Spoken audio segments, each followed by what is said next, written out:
Two people have undeniably shaped South Kensington more than any others: Queen Victoria and Prince Albert.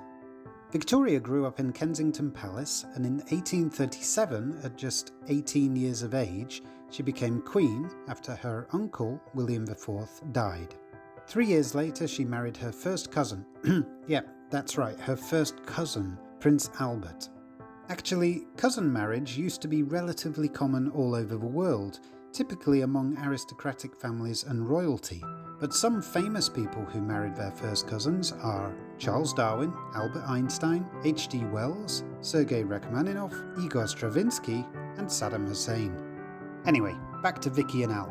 Their first child was born in 1840, and although she hated being pregnant, was disgusted by breastfeeding, and thought newborn babies were ugly, she had 8 more over the following 17 years. In 1851, the Great Exhibition, held in Crystal Palace in Hyde Park, attracted over 6 million visitors, and the profits were used to create Prince Albert's vision of Kensington as the home of science, art and inspiration. Thanks to Albert, South Kensington became home to 4 of the city's giant palaces of culture: the Science Museum, the Natural History Museum, the Royal Albert Hall, and of course, the Victoria and Albert Museum. Prince Albert died of typhoid fever in 1861. Victoria was devastated, and so began 40 years of mourning in which she wore black for the rest of her life, avoided public appearances, and commissioned numerous monuments to the love of her life, most notable being the Albert Memorial. Albert is seated in the centre, holding a catalogue of the Great Exhibition and surrounded by composers, architects, poets, painters and sculptors.